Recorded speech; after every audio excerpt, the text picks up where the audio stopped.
Radio Hindustan. Vande Mataram. Radio Hindustan RJ Rajni लेकर आई आपके लिए रेडियो न्यूज में भारत के लिए अहम बैठक। मोदी ने उठाया आतंकवाद से लेकर अफगानिस्तान तक का मुद्दा। प्रधानमंत्री नरेंद्र मोदी ने मंगलवार 4 जुलाई को शंघाई सहयोग संगठन एससीओ के शिखर सम्मेलन की बैठक की मेजबानी की। चीन के राष्ट्रपति शी जिनपिंग, रूस के राष्ट्रपति व्लादिमीर पुतिन और पाकिस्तान के प्रधानमंत्री शहबाज शरीफ सहित अन्य सदस्य देशों के प्रतिनिधियों ने इसमें भाग लिया। यह सम्मेलन उस वक्त आयोजित किया जा रहा है जब भारत के इसके दो पड़ोसी देशों पाकिस्तान और चीन के साथ रिश्ते तनावपूर्ण चल रहे हैं। वहीं रूस अपनी निजी सेना वैगनर के अल्पकालिक विद्रोह से उबरने की कोशिश कर रहा है। बैठक को संबोधित करते हुए प्रधानमंत्री नरेंद्र मोदी ने कहा, इस समय विश्व विवाद, तनाव और महामारी से घिरा हुआ है। ऐसे में हमें मिलकर काम करना है।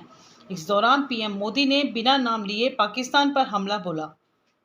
पीएम मोदी ने कहा, आतंकवाद क्षेत्रीय एवं वैश्विक शांति के लिए प्रमुख खतरा बना हुआ है। इस चुनौती से निपटने के लिए निर्णायक कार्यवाही आवश्यक है। आतंकवाद चाहे किसी भी रूप में हो, किसी भी अभिव्यक्ति में हो, हमें इसके विरुद्ध मिलकर लड़ाई करनी होगी। कुछ देश क्रॉस बॉर्डर टेररिज्म को अपनी नीतियों के टूल के रूप में इस्तेमाल करते हैं, आतंकवादियों को पनाह देते हैं। एससीओ को ऐसे देशों की आलोचना में कोई संकोच नहीं करना चाहिए। पीएम मोदी ने अफगानिस्तान को लेकर सभी सदस्य देशों से मिलकर काम करने की अपील की। पीएम मोदी ने कहा, अफगानिस्तान की स्थिति का सीधा असर हम सभी देशों की सुरक्षा पर पड़ रहा है। अफगानिस्तान को लेकर भारत की चिंताएं और अपेक्षाएं एससीओ के अधिकांश सदस्य देशों की तरह हैं। हमें अफगानिस्तान के लोगों के कल्याण के लिए एकजुट प्रयास करने होंगे। यह महत्वपूर्ण है कि अफगानिस्तान की भूमि का उपयोग पड़ोसी देशों में अशांति फैलाने या चरमपंथी विचारधारा को बढ़ावा देने के लिए न किया जाए। आइए बताते हैं आपको एससीओ क्या है। एससीओ की स्थापना रूस, चीन, किर्गिज गणराज्य, कजाकिस्तान, तजाकिस्तान और उज्बेकिस्तान के राष्ट्रपतियों द्वारा 2001 में शंघाई में एक शिखर सम्मेलन में की गई थी। भारत को 2005 में एससीओ का पर्यवेक्षक बनाया गया। तब भारत ने समूह की मंत्रिस्तरीय बैठकों में भाग लिया था, जो मुख्य रूप से यूरेशियन क्षेत्र में सुरक्षा और आर्थिक सहयोग पर केंद्रित था। 2017 में अस्थाना शिखर सम्मेलन में भारत एससीओ का पूर्ण सदस्य देश बन गया।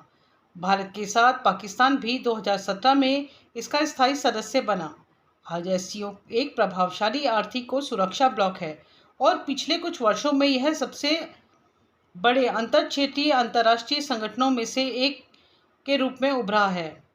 बैठक में महत्वपूर्ण वैश्विक क्षेत्रीय मुद्दों पर एससीओ के सदस्य देशों के बीच सहयोग की भावी दिशा तय करने पर चर्चा की गई। साथ ही एससीओ के सदस्य देशों ने नए सदस्यों के तौर पर ईरान का भी स्वागत किया। इस दौरान पीएम मोदी ने कहा, मुझे खुशी है कि ईरान एससीओ परिवार में नए सदस्य के रूप में शामिल होने जा रहा है। शिखर सम्मेलन में अफगानिस्तान की स्थिति, यूक्रेन संघर्ष, एससीओ सदस्य देशों के बीच सहयोग, संपर्क और व्यापार बढ़ाने पर भी चर्चा हुई। पीएम ने अपने संबोधन में कहा कि पिछले 2 दशकों में एससीओ एशियाई क्षेत्र की शांति, समृद्धि, विकास के लिए एक महत्वपूर्ण मंच के रूप में उभरा है। हम इस क्षेत्र को न केवल एक विस्तारीय पड़ोस के रूप में बल्कि एक विस्तारित परिवार के रूप में भी देखते हैं। पीएम ने कहा, एससीओ के अध्यक्ष के रूप में भारत ने हमारे बहुआयामी सहयोग को नई ऊंचाइयों तक ले जाने के लिए निरंतर प्रयास किए हैं। सभी प्रयासों को हमने 2 सिद्धांतों पर आधारित किया है। पहला, वसुधैव कुटुंबकम यानी पूरा विश्व एक परिवार है। ये सिद्धांत प्राचीन समय से हमारे सामाजिक आचरण का अभिन्न अंग रहा है और आधुनिक समय में यह हमारी प्रेरणा और ऊर्जा का स्रोत है। दूसरा, सिक्योर अर्थात सुरक्षा, आर्थिक विकास, कनेक्टिविटी, एकता, संप्रभुता और क्षेत्रीय अखंडता का सम्मान और पर्यावरण संरक्षण है। बने रहें हमारे साथ रेडियो हिंदुस्तान पर। सबको सिखाएं पेड़ लगाएं, सबको सिखाएं जल बचाएं।